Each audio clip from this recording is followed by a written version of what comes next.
Lekkerima made his AHL debut last night. Even though he's only here for a couple weeks, from your perspective, how beneficial is it to get him into this system now so that he can start learning? Yeah, I think it's great, especially down there. Jeremy runs a great ship down there. Learning what we value and all that sort of stuff. I think it's big for him to be down there. What have you learned about him just in your interactions, whether it's on the ice, off the ice, about With Lekkerima? Yeah, I haven't been on the ice, or I haven't really, to be honest, spent time with him. Just from watching a little bit of video here and there. Pedersen today, just maintenance? Yeah, maintenance day for PD. Yep. Anything new on Lindholm? Just day to day. Yep. So fair to say we expect to see Pedersen play tomorrow? Yeah, I'm pretty sure he's in the lineup tomorrow. Yep. Will we see Lindholm back on skates this week? Yeah, he'll be skating. Oh yeah, yeah. I think. Yeah, he's been skating. Yep, he's been skating. Some different looks today for the power play, getting some work in. What's the emphasis there? Well, we got to start scoring more off broken plays. I think if you look at some of the really good power plays in the league, big percentage of their goals are off broken plays. Where a lot of our goals are off set plays, and I think we got to get the broken play attitude.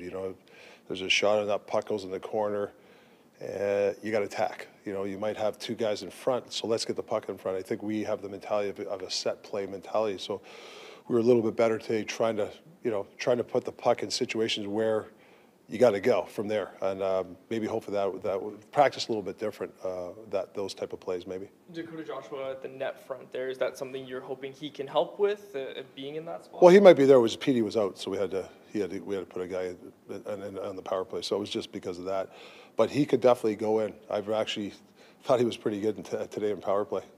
You said, well, I have no voice. You said today it felt better. Do you feel like the guys are buying in and willing to kind of try whatever it takes to get it going here? For power play? Yeah. Oh, yeah, for sure. They know that we got to get going. It's a mindset thing. We got to change. We had a good meeting today about the mindset of those things. We got to be able to shoot pucks on net, recover pucks, and attack again instead of looking for that set pretty play. They even say it themselves. So sometimes when you're used to something, I thought at the beginning of your first 2 months of the year, I thought our movement was great, and for whatever reason, it's gotten really stagnant. So we just got to retrain your mind again. Speaking of your mindset, what is the goal here down the stretch to get out of these guys? Obviously, you want to win games, but what's the ultimate goal? What are you trying to see from this group over the next 9? Yeah, I think when it comes to obviously we have really good structure. We're staying in games. It's the miscellaneous stuff. It's changes. The LA game, a bad change cost us a goal. The 5 penalties against Dallas eventually it bit us in the butt. It's the loose puck battles. We're probably on the 50%. We're probably under 50% the last few games. Those are the things that win in playoffs. Yeah, the structure, our structure is good and all that stuff, but it's those little miscellaneous things. If you add those up, are really big. It's when a team's putting pressure on you. Can one line go out there and forecheck and keep the puck there to stop pressure, like the team come back? Yeah, those are the things we're looking for, and we're trying to build that, that type of mentality going here the next 9 games. When you look at who has beaten you on this road trip, I know you'd like to have won all the games, yeah, but there's 3 former Stanley Cup winners in a team that last year in Dallas went to the conference final. It seems to be maybe a learning lesson there about what it's actually going to take. Do you think your players see it that way? Yeah, I do. I do. In all games, we're basically take the empty net away, but 1 goal losses, right? So it's really, it could be 1 or 2 plays, whether it's somebody gets frustrated, doesn't change properly, or guy doesn't get the puck in deep if he's been out there for a minute. These are the pedigrees of teams in the playoffs that have had long runs. They know at the crucial time what to do, and I think that's stuff that we got to get. We're learning. We haven't been through that, and I think those are the games that it's at a dry run right now. Yeah, and it's good that we're going through this right now. Go ahead. No, go ahead. Just on PP2, we saw Nils Höglander in the bumper spot there. That spot, it seems like players that excel in it get there by just having that experience? How important is it for a guy like Höglander to get that experience in that spot? Yeah, good bumper guys. You have to have, you got to be really a smart guy. You have to have really good reads. You know, you just don't stand in the bumper and, you know, people understand like the best power plays. You know, if you look at Colorado, Toronto, you know, if you look at Braden Point, the way he plays the bumper, that's probably the tutorial how you'd like to watch. Sometimes he's high, sometimes he's low, sometimes he's by the far post. You know, so the bumper position, you have to have a hockey IQ, and we're trying to find that guy who can kind of make the right reads. And also, when he does get it, it's in the net, right? So that's the biggest thing you have to develop. And maybe Hoggy, as we develop, can be that guy where he can find those reads. When am I here? When am I there? And then can I shoot, you know, can I shoot off my back foot, front foot? There's a lot of different things from a bumper. Just, you can't just try this guy because he has a good shot. There's so much more than that. Is there a chance we see Arturas tomorrow, or? Yeah, there's a chance. Yeah, I'll talk to Clarkey today.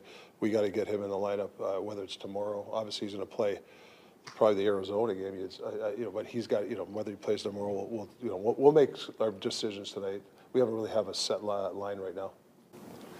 Broken plays, like Yeah. statistically in the places that track them, are like one of the highest percentage of chances you can get. For broken plays? Yeah, A million%.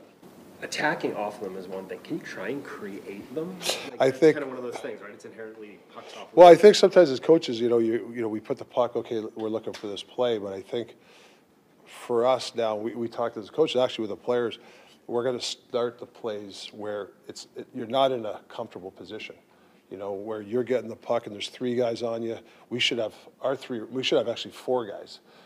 And then wherever the puck goes, you go. You know, it doesn't matter, like sometimes Petey wants to get to his spot, or this guy wants to get to his spot. You know, you go to the spot that's giving you the best chance to score. And that's why Tampa and those teams, when you got the high teens, 18 off broken plays, because when they see a disadvantage, a la Dallas's goal, their first goal is like, okay, what did they do? They had 3 guys at the net, and they scored that back. That's a broken play they scored on. The Ben goal was a set play. So you know what I'm saying? We need more of the first goal type of goals. You know, the around the net, outnumbering a team, getting the puck. You know, I think that's what we need more of, and that's a mindset. That's all it is a mindset. Creating the initial chances about having bodies and pucks. Yeah, wherever the puck goes from there, you know, like if you beat pressure and it goes to a guy in the middle of the ice and they have 2 or 3 guys in the corner, I'm not sure you want to look for a set play. To me, the play is take whatever's given you, attack the net and get people in the net and shoot it, or maybe there is a one-timer to a guy. If that's still a broken play shot. But like I said, and maybe it's us coaches, we have to maybe practice it a little bit different too. It's on us too. Yeah. Edmonton, like they'll run off the rebound, they'll send someone backdoor, and then. Well, they're the best 6-on-5 team because there's a reason. You know, they'll have the McDavid play, and wherever that puck goes, it's on. And how many times do you see the pucks? Hyman gets the broken plays, and they get pucks that they don't. Oh, McDavid takes it. Oh, I'm going to try this by a high bumper play, or I'm going to do. They know the initial play, but then after that, it's on. They play. You know, I call it road hockey. Like play road hockey after that. You know what's in front of you. Do you think you've had more of the mentality you need at 5-on-4 at 6-on-5 lately when you've had some of those opportunities late in games? A little bit. You know, a little disappointed last game that that we had that 6. We had 4 guys there, 3 in the court. You got to come up with a loose puck. I mean, you just got to, you know. But if we would have won that battle, if that puck goes to Hughes at the middle, then that's what I'm talking about. It's on. It's not let's hold it and let's wait for our play. It's attack the net. You should try. You should try, boy. Where's the puck? Where's the puck? Where's the puck? Where's the puck?